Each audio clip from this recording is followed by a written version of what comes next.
Drawing room के कोने में रखी वो कुर्सी घर की बाकी चीजों जैसी नहीं थी। न तो वो नई थी, न खास दिखती थी।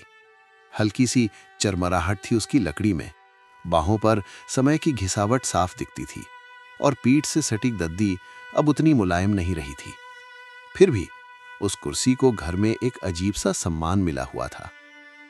रीना रोज सुबह झाड़ू लगाते वक्त जब उस कोने तक पहुंचती तो पहले जमीन साफ करती, फिर बहुत सावधानी से कुर्सी को थोड़ा सा आगे खिसकाती, नीचे पोछा लगाती और ठीक उसी जगह वापस रख देती, न 1 इंच आगे न 1 इंच पीछे।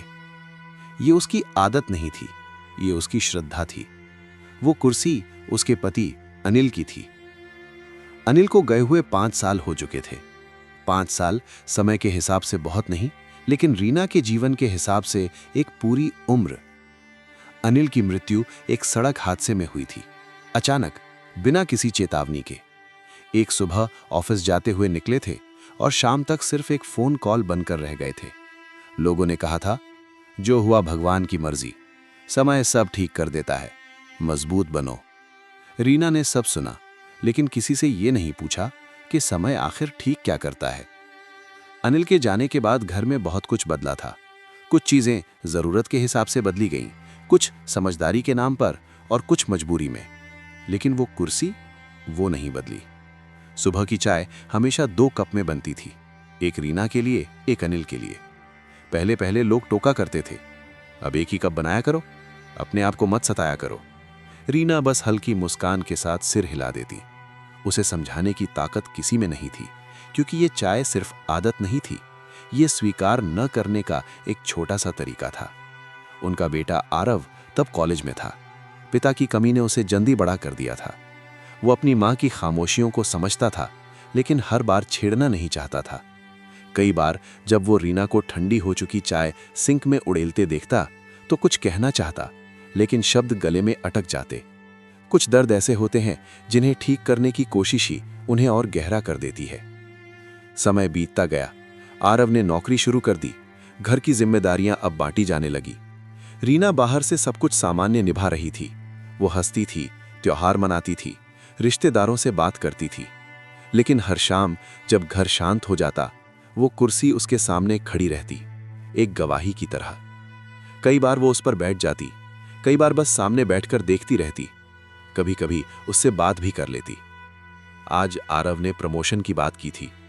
आज सब्जी में नमक ज्यादा हो गया, आज तुम्हारी बहुत याद आई। वो जानती थी कि जवाब नहीं आएगा, लेकिन सवाल पूछना बंद कर देना भी तो एक तरह की मौत ही है।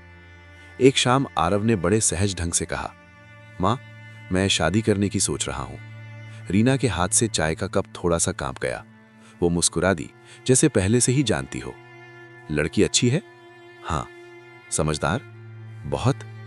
रीना ने सिर हिलाया। फिर अचानक उसकी नजर उस कुर्सी पर चली गई। उसने तुरंत नजर हटा ली। शादी की तैयारियां शुरू हुईं। घर में रौनक लौट आई। कपड़ों की खरीदारी, रिश्तेदारों के फोन, शादी की तारीख, सब कुछ चल पड़ा। लोग कहते थे अब घर में फिर से खुशियां लौट आई हैं। रीना सुनती थी, लेकिन वो जानती थी कि खुशियां लौटती नहीं हैं, वे बस नए रूप में आती हैं। शादी के दिन घर लोगों से भरा हुआ था। हंसी, शोर, मंत्र, संगीत, सब कुछ था। पंडित ने पूछा, कन्यादान कौन करेगा? एक पल का सन्नाटा। सारे रिश्तेदारों की नजरें अनायास उस कोने की तरफ चली गईं। वही कुर्सी। आरव ने भी देखा।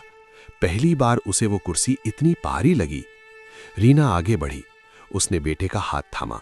मैं करूंगी। उस पल रीना ने महसूस किया, आज पहली बार वो कुर्सी सच में खाली थी। शादी के बाद बहू साक्षी घर आई। शहर में पली बढ़ी, लेकिन आंखों में ठहराव था। बात करने का तरीका धीमा और सुनने का सलीका अच्छा। पहले ही दिन वो उस कुर्सी पर बैठने ही वाली थी कि रुक गई। उसकी नजर रीना पर गई।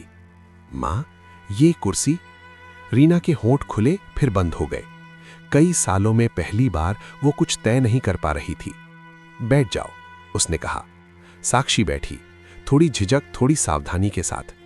रीना को कुछ अजीब लगा। दर्द नहीं, बदलाव। दिन बीतने लगे। कुर्सी अब अक्सर खाली नहीं रहती थी। कभी साक्षी बैठती, कभी आरव, कभी कोई मेहमान। शुरू में रीना को यह अच्छा नहीं लगता था, लेकिन वो कुछ कहती नहीं थी।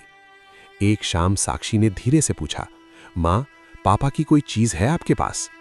रीना बिना बोले उठी, अलमारी खोली, एक पुरानी डायरी निकाली, अनिल की लिखावट। साक्षी उसी कुर्सी पर बैठकर डायरी पढ़ने लगी, कभी मुस्कुराती, कभी रुक जाती। पापा बहुत अच्छे इंसान थे, उसने कहा। रीना की आंखें भर आईं। पहली बार किसी और ने उस कुर्सी पर बैठकर अनिल को जिया था। उस रात रीना ने एक ही कप चाय बनाई और पहली बार उसे कमी महसूस नहीं हुई। कुर्सी अब भी वही है, लेकिन अब वो खालीपन नहीं संभालती। वो यादों और नए रिश्तों के बीच पुल बन चुकी है, क्योंकि जिंदगी ये नहीं सिखाती कि किसे खोया, बल्कि ये सिखाती है कि खोने के बाद भी कैसे जिया जाए।